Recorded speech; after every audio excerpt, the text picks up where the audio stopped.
तो इनसे बात करते हैं और क्या जन स्वराज की क्या फ्यूचर प्लानिंग है उसके बारे में भी बात करेंगे, और जन स्वराज को कब से शुरू किया गया था इसके बारे में भी बात करेंगे। बहुत सारी चर्चाएं होंगी, वीडियो पे बने रहिएगा। सबसे पहले नवभारत 24 में आपका स्वागत है सर, अपना परिचय। चलिए, आपके माध्यम से आपके दर्शकों को जन स्वराज परिवार की तरफ से बहुत बहुत बधाई, और आपके इस चैनल को भी बहुत बहुत बधाई। आपका नाम शुभ? मेरा नाम राघवेंद्र पाठक है और मैं जन स्वराज का प्रणेता नहीं हूँ। इस दल के प्रणेता प्रशांत किशोर हैं। हम लोग प्रशांत किशोर के साथ चलने वाले लोग हैं। 2 अक्टूबर 2022 को जब प्रशांत जी भितिहरवा से, जो एक ऊर्जा का स्थल मानते हैं हम लोग, जहाँ गांधी ने तपस्या की, वहीं से आज़ादी की लड़ाई की शुरुआत हुई नीलों के विरुद्ध। तो ये सारी चीज़ें इस धरती की धरोहर हैं। और प्रशांत जी जब भितिहरवा को चुने कि यहीं से हम लोगों का कार्यक्रम चलेगा और पदयात्रा वहीं से शुरू हुई, उस समय से लगातार हम लोग प्रशांत जी के साथ चलने वाले लोग हैं। मैं इसी प्रखंड का निवासी हूँ जहाँ यह कार्यक्रम हुआ, और ऐसे कार्यक्रम प्रशांत जी रोज़ करते हैं। जहाँ भी हमारी बिहार बदलाव की सभा होती है, उस सभा के बाद प्रशांत जी वहाँ के प्रबुद्ध लोगों से मिल करके बिहार को बदलने के बारे में जन स्वराज की क्या सोच है, हमारी क्या फ्यूचर प्लानिंग है, इस पे चर्चा करते हैं। और वहाँ प्रबुद्ध लोगों से हम लोग उनके विचार आमंत्रित करते हैं कि अगर आपको लग रहा है कि हम जो सोच रहे हैं इसके अलावा आपके दिमाग में भी कोई विजन है तो उसको बताइए। और यही कार्यक्रम है कि इसको हम लोग हर जगह करते हैं और इसका भी बहुत व्यापक प्रभाव हुआ है। क्योंकि आज आप लोग इस कार्यक्रम को देखे हैं, किसी भी देश में, किसी भी प्रदेश में बुद्धिजीवी की बड़ी भूमिका होती है।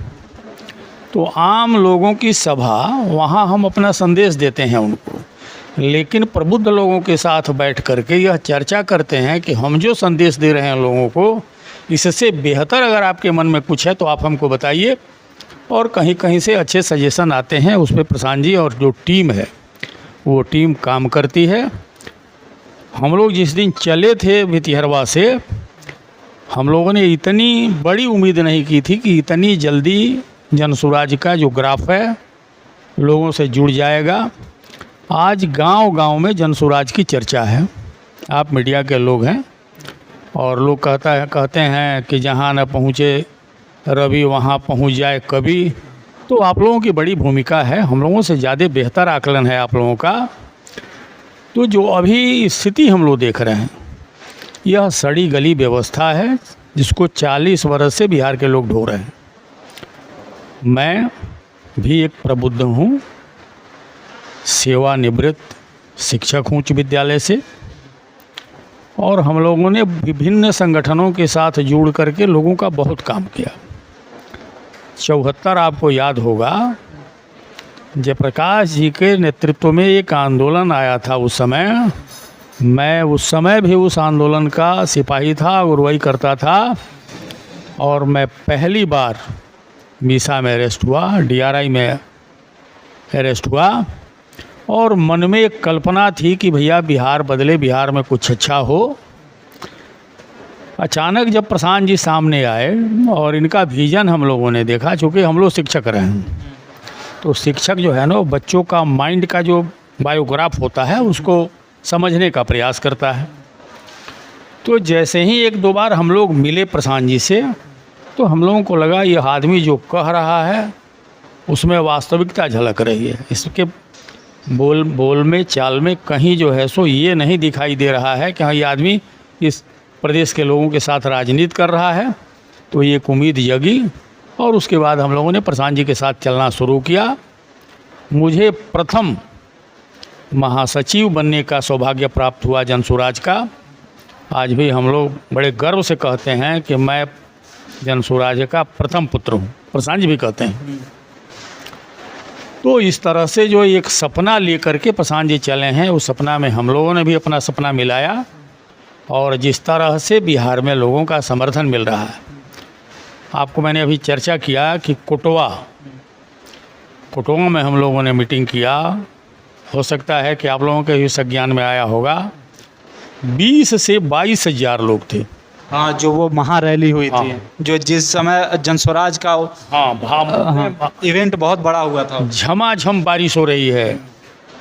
जिस ग्राउंड में हम लोगों की सभा लगी थी, उस ग्राउंड में हमको लगता है कि 1 से 1.5 फीट पानी लगा हुआ है, लेकिन 20 से 25 हज़ार जो आदमी वहाँ खड़ा था, वो आदमी टस से मस नहीं हुआ। और अंत समय में जब लोगों को लगा कि भैया बरसात से बचाने का कोई उपाय नहीं है, तो सभी लोगों ने, वहाँ हमारी 20,000 कुर्सियाँ लगी थी, सारे लोगों ने अपनी कुर्सियों को अपने माथे पर खड़ा कर लिया। तो ये रुझान है आम आदमी के प्रति, आम आदमी के मन में जनसुराज के प्रति और प्रशांत के प्रति। हम लोग इसको इस उम्मीद के साथ लेके चल रहे हैं। लोग पूछ रहा है कि आपकी सभाओं में बड़ी भीड़ हो रही है, सभा की भीड़ वोट में कन्वर्ट होगी कि नहीं होगी। हम वोट मांगने की बात नहीं करते हैं सभा में। हम यह कहते हैं, प्रशांत जी ने तो आज भी कहा, कि अगर आपको लग रहा है कि जनसुराज का कोई प्रत्याशी मुझसे भूल हो जाए और कोई गलत प्रत्याशी आ जाए, आपके नज़र में लगे कि यह आदमी गलत है, तो आप उसको वोट नहीं करेंगे। तो ऐसा कहने वाला कौन है इस प्रदेश में? कोई नहीं। तो इसलिए लोगों को लग रहा है कि प्रशांत जो कह रहे हैं, तो कह रहे हैं कि मैं भी आपके साथ हो सकता है कि जिस तरह से और लोगों ने किया मैं भी कर सकता हूं, लेकिन मैं आपसे केवल 5 साल मांग रहा हूं। आप बदलिए, मुझे भी परखिए। अगर आपको लगेगा कि मैंने जो आपसे वादा किया था वो वादा अगर पूरा नहीं कर रहा हूं, तो फिर मैं आपसे न मांगने आऊँगा और आप मुझे बदल दीजिए। तो एक चीज़ कई लोग का ये जो जन स्वराज है नाम जो है, इस नाम की उत्पत्ति किसने की और कहाँ पे होगा? देखिए, एक जो सपना था, हम लोग गांधी के पद चिन्हों पर, उनके विचारों पर चलने वाले लोग हैं। गांधी ने आज़ादी के पहले इस देश में एक सपना देखा था कि जब देश आज़ाद होगा तो बापू ने स्वराज की कल्पना की थी।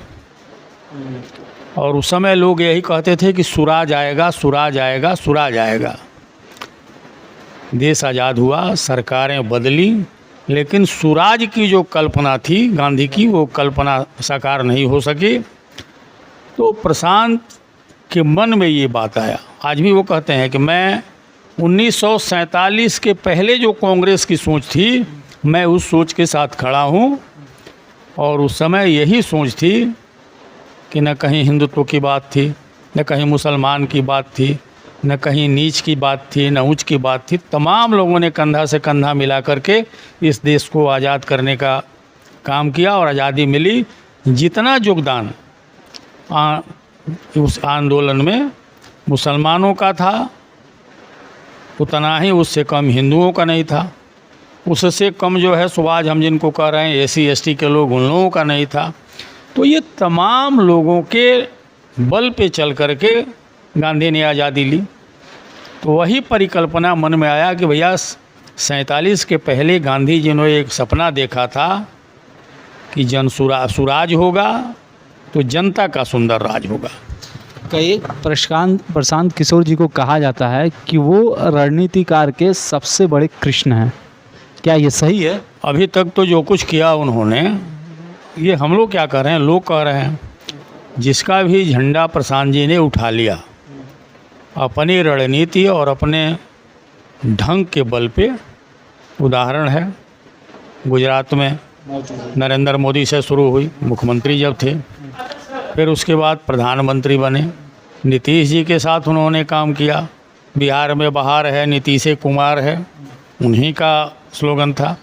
हर हर मोदी, घर घर मोदी, ने ये प्रशांत जी का ये है।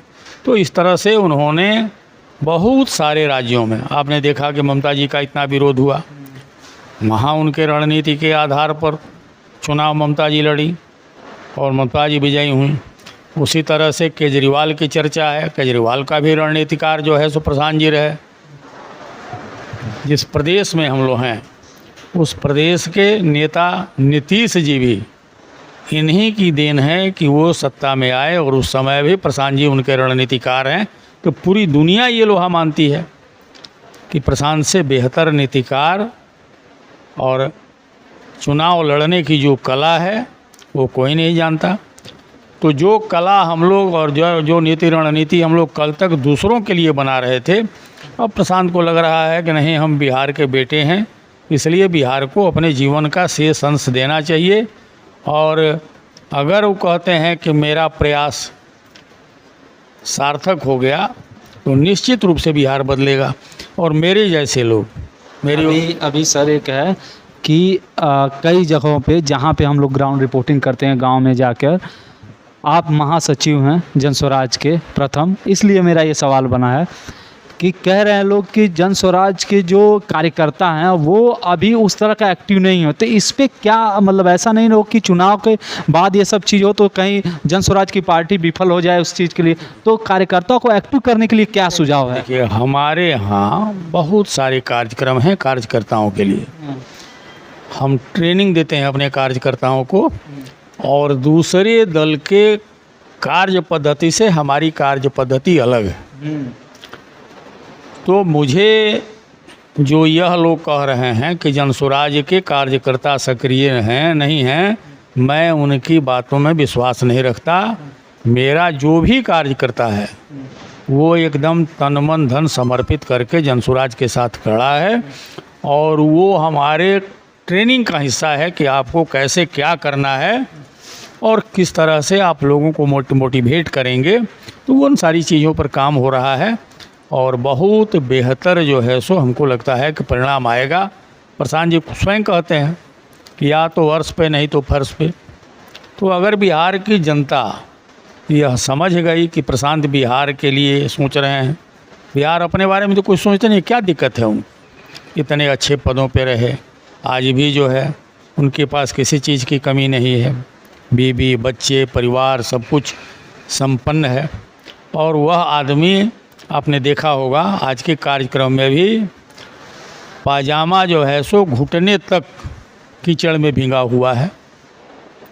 अगर नेता कई लोग तो ये सवाल कई लोग भी कर रहे हैं कि प्रशांत किशोर एक ही पैजामा कम से कम 1 महीने से पहन के घूम रहे हैं, ताकि लोगों को दिखा रहे हैं कि देखो मैं कीचड़ में चल रहा हूं और पीछे फटा है। ये कई लोग बोल रहे हैं ये चुनाव मुद्दा को मतलब उस तरह से दिखा रहे हैं। ये उनके सोचने का ढंग है। हम लोग तो बराबर प्रशांत जी के साथ चलते हैं। प्रशांत जी जब भी निकलते हैं तो वैसी स्थिति नहीं है कि वही पायजामा और वही तो इतना बड़ा नेता एक ही पैजामा कैसे कुछ बैक्टीरिया का भी तो डर होना चाहिए। ये लोगों की वो घटिया जो लोग हैं, ये उनकी सोच। जो आदमी विदेशों में रहा उस आदमी के जीने का एक तरीका अलग, वो आदमी जनता से रूबरू है।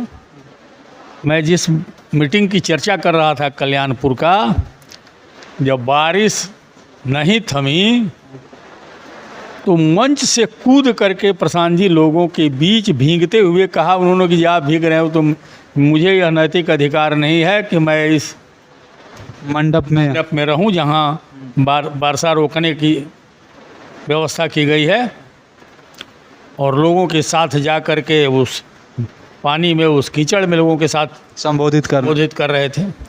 तो ये तमाम चीज़ें विरोधी हैं, उनको भय हो गया है। अभी हम लोग एक जगह चनपटिया आप जानते होंगे ब्लॉक है, वहाँ पे क्या हुआ है आज का मैं न्यूज़ बता रहा हूँ।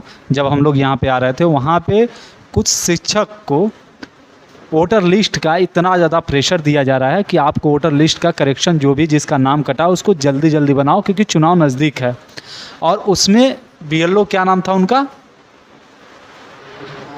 कुछ ऐसे अधिकारी थे जो गाली देके संबोधित कर रहे थे उन शिक्षकों को, जिस शिक्षक पढ़ाई लिखाई करके इतनी अच्छी डिग्री करके और आके सरकार का काम कर रहे हैं, और कुछ ऐसे बड़े अधिकारी आके गाली दे। तो क्या प्रशांत किशोर की सरकार में ये सब कुछ ख़त्म हो जाएगा? देखिए, शिक्षकों का दोहन कर रही है सरकार।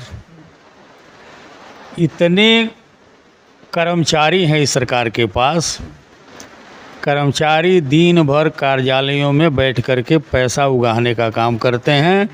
चूँकि वो जो पैसा उगाते हैं सीधे उनके अधिकारी तक उसका शेयर जाता है। सबसे निरीह शिक्षक है इस प्रदेश को, और सरकार की एक सोची समझी साजिश है कि शिक्षकों को शिक्षा कार्य से अलग करके दूसरे कार्यों में लगाओ, ताकि बिहार में जो शिक्षा का मकसद है वो पूरा नहीं हो सके। आज प्राथमिक विद्यालय, मध्य विद्यालय का मुख्य केंद्र हो गया है खिचड़ी। बच्चे घर पे रहें, बाहर रहें, जैसे खिचड़ी का समय होता है बच्चे स्कूल पहुंच गए, हाथ में कटोरा लिए, खिचड़ी लिए, खाए और फिर चल दिए। तो इस सरकार की यही सोच है कि न बेहतर शिक्षा होगी, न लोगों के मन में लोकतंत्र के प्रति और अपने वोट के प्रति जागरूकता पैदा होगी। इसलिए इनको जात और धर्म में फंसा करके रखो, और जब तक ये जात और धर्म में फंस के रहेंगे, सरकार जो चाहती है वो होगी। हमारी जब व्यवस्था होगी, अगर जनसुराज की सरकार आएगी तो होगी, आएगी नहीं, आ गई है। हाँ, मैंने अभी हम लोग विश्वास करते हैं लोकतांत्रिक व्यवस्था में। जनता को अधिकार है चुनने का और हराने का। हम जनता की अदालत में अपनी अपील लेके आए। अगर जनता को लगेगा कि नहीं भैया जनसुराज के साथ खड़ा होना चाहिए, तो लोग हमारे साथ आएंगे। हम बहुत अति उत्साहित नहीं, क्योंकि अन्य दलों ने 25 वर्ष 30 वर्ष तपस्या किया तो आज सत्ता में आए। हमारी पार्टी 2 अक्टूबर 2024 को पार्टी बनी जनसुराज, और आपने सुना भी होगा कि प्रशांत जी ने कहा कि 125 करोड़ 14 करोड़ लोगों में 125 करोड़ अगर जनसुराज का समर्पित सदस्य है, तो फिर हमें कौन रोकेगा सत्ता में आने से। निश्चित सत्ता में आएंगे। अधिकारियों में भी खौफ है। व्यवस्था प्रशांत किशोर जी कह रहे हैं कि अभी कई जगह हम लोग रिपोर्टिंग भी करते हैं, तो सब लोग का ये मानना है कि प्रशांत किशोर को हम लोग इसलिए चुन रहे हैं कि प्रशांत किशोर जी शराबबंदी को हटाने की काम करने का सबसे पहला काम है। बिल्कुल। तो प्रशांत किशोर जी क्यों ज़्यादा जोर दे रहे हैं इसे शराबबंदी को हटाने के लिए? इसके पीछे का कारण क्या है? बता रहे हैं आपको। हमारी बड़ी स्पष्ट सोच है इस पे। शराब से इस प्रदेश को 20,000 करोड़ रुपया प्रति वर्ष मिलता था। 20,000 करोड़ रुपया एक बहुत बड़ी राशि है। जो हमारा बजट है, उस बजट का बहुत बड़ा सहायक हुआ करता था। आज बिहार में घर घर शराब पहुंच रहा है। बच्चा बच्चा बोलता है जितना चाहिए पेटी बताओ हम देते हैं। पीने वालों को ज़्यादा दाम दे के पीना पड़ रहा है। सबसे ज़्यादा गरीब लोग पीछे जा रहे हैं। अभी आंकड़ा है बिहार सरकार का कि बिहार के जेलों में 1,33,000 लोग शराब बेचने के जुर्म में, शराब पीने के जुर्म में बंद हैं। तो एक हो गया कि हमारा 20,000 करोड़ राजस्व का नुकसान हो गया प्रति वर्ष। और कमाई किसकी हो रही है? तो अधिकारियों की। अधिकारियों से दलालों की। कहाँ जा रहा है? तो नेताओं के पास। तो बिहार का नुकसान करके ये नेता माला माल हो रहे हैं, और पीस कौन रही है? बिहार की गरीब जनता। जेल के ऊपर जो लोड पड़ रहा है वो सरकार पे लोड पड़ रहा है। 1,33,000 लोगों को भोजन, उनके रहने की व्यवस्था, ये सरकार पर एक बोझ है। तो ये फालतू है। हाँ, तो ये सरकार के ऊपर बोझ है। और उसमें सबसे ज़्यादा पीड़ित कौन हो रहा है? वह गरीब परिवार, जिस परिवार का मुखिया कमाने वाला है और वो जेल चला गया। जेल कौन जाता है? जो अधिकारियों को पैसा नहीं दे पाता है। जो लोग दलाल हैं, लगे हुए हैं, उनका तो कहीं कुछ नहीं है कि वो चले और कहीं से पकड़ा गया भी तो उसके पाँच गो ये हैं पैरवी करने वाले, पैरवी किए, पैसा दिए, छूट के चला आया।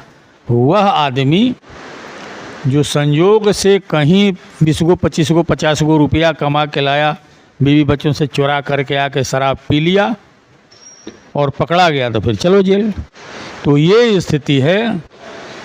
इसलिए प्रशांत जी कहते हैं कि जैसे ही हम आएंगे सत्ता में, तो मेरा पहला काम होगा कि हम शराबबंदी को खोल देंगे।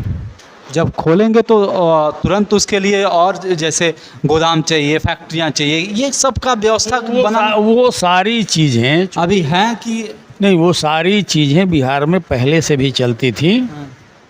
वो सबका अपना एक बना बनाया सिस्टम है, केवल उस सिस्टम को नोक कर देना है, लॉक तोड़ देना। हाँ, बस जो ताला लगा हुआ है उसको खोल देना। और वह 20,000 करोड़ रुपया जो आएगा उसको हम शिक्षा पर खर्च करेंगे। 20,000 करोड़ रुपया प्रति वर्ष अगर आ रहा है शराब से, तो 534 गो प्रखंड है बिहार में हमारा। हर प्रखंड में एक एक नेत्रहाट टाइप का विद्यालय चलाएंगे और बिहार के जो गरीब मेधावी बच्चे हैं उनके बच्चों को वहाँ हम लोग लाएंगे। और एक सोच यह भी है जनसुराज की कि जब तक हम लोग इस व्यवस्था को पूरा नहीं करेंगे, जो प्राइवेट्स अच्छे विद्यालय हैं उन विद्यालयों में भी बच्चों की पढ़ाई होगी, चाहे वो बच्चा गरीब का हो, चाहे वो बच्चा किसी धनी आदमी का हो, और उसका पैसा सरकार वहन करेगी। आप लोगों ने देखा होगा वहाँ प्रशांत जी ने जो एक आंकड़ा दिया, उस आंकड़ा के हिसाब से 600 रुपया प्राइवेट स्कूल को हम दे रहे हैं गार्जियन, और सरकारी विद्यालय में एक छात्र पर 834 रुपया खर्चा हो रहा है। तो 234 रुपया हम ज़्यादा खर्चा भी कर रहे हैं और पढ़ाई भी अच्छी नहीं हो रही है। तो ये सोच है, सारी चीज़ जो है वो इसका डायग्राम बन कर के तैयार है। अब जनता को डिसाइड करना है कि क्या करना है। एक लास्ट क्वेश्चन, जन स्वराज का अगले 5 साल का विज़न क्या है वो बता दीजिए। सबसे पहला हमारा जो विज़न है, हम सत्ता में आने के साथ साथ बिहार की जो पुरानी संस्कृति थी, हमारा नालंदा, इस तरह की जो हमारे शिक्षण संस्थान थे जो पूरी दुनिया में अपना पहचान बनाए हुए थे, तो हम नालंदा की बात नहीं कर रहे, हम कह रहे हैं कि शिक्षा को इस तरह से विकसित करेंगे बिहार में कि बिहार के जो बच्चे जा कर के आज दूसरे प्रदेशों में पढ़ने जा रहे हैं, बिहार का रुपया जा रहा है। एक कोटा ऐसा जगह है जहां प्रति वर्ष कई 100 करोड़ रुपया बिहार के बच्चे ले जा कर के राजस्थान को दे रहे हैं। तो अगर यहाँ हम उस तरह की अच्छी शिक्षण संस्थाओं की स्थापना कर लें तो बच्चे अपने प्रदेश में रहेंगे, अपने माँ बाप के पास रहेंगे, अपने परिजनों के पास रहेंगे, और वहाँ से जो रिजल्ट आएगा वो भी बिहार में जाएगा। मेरा पोता बिहार का रहने वाला दिल्ली के स्कूलों में पढ़ रहा है, अभी नीट में बहुत अच्छा किया, FMG पूना में उसके एडमिशन की बात हो रही है। तो अगर वह लड़का बिहार में पढ़ा होता, आज तो कह रहे हैं दिल्ली से पढ़ के आया, आज बिहार में अगर ऐसी व्यवस्था होती तो बिहार को गर्व होता। तो लोग कहते कि यह बच्चा बिहार में पढ़ के आया है और बिहार का क्या, बिहार का लड़का है। तो इस तरह से हम लोग चाहते हैं कि बिहार की जो खोई प्रतिष्ठा है उस प्रतिष्ठा को पुनर्स्थापित करें, और सबसे पहला काम हम यही करेंगे कि हम शिक्षा को सुदृढ़ करेंगे और एक बेहतर शिक्षा बनाएंगे जो दुनिया के लेवल पर बिहार का बच्चा यहाँ से पढ़ कर के दुनिया के किसी कोने में भी जाए तो गर्व से कह सके कि हम बिहार में पढ़े हुए हैं और वहाँ से शिक्षा प्राप्त करके आपके यहाँ आए। आप बाकी बहुत सारी बातें थी और आप देखेंगे वीडियो तो आपको पता चल जाएगा जन स्वराज का लास्ट 5 साल का विज़न क्या है अगर जन स्वराज सरकार में आती है। तो बाकी आपका क्या रहा है कमेंट करिएगा, बताइएगा, और भी कुछ सवाल होंगे तो आप कमेंट करिएगा ज़रूर। आगे कभी भी जन स्वराज के कोई भी प्रतिनिधि या कोई भी ऐसे कार्यकर्ता मिलता है तो उनसे ज़रूर हम सवाल करेंगे। मिलते हैं नेक्स्ट वीडियो में, तब तक के लिए जय हिंद।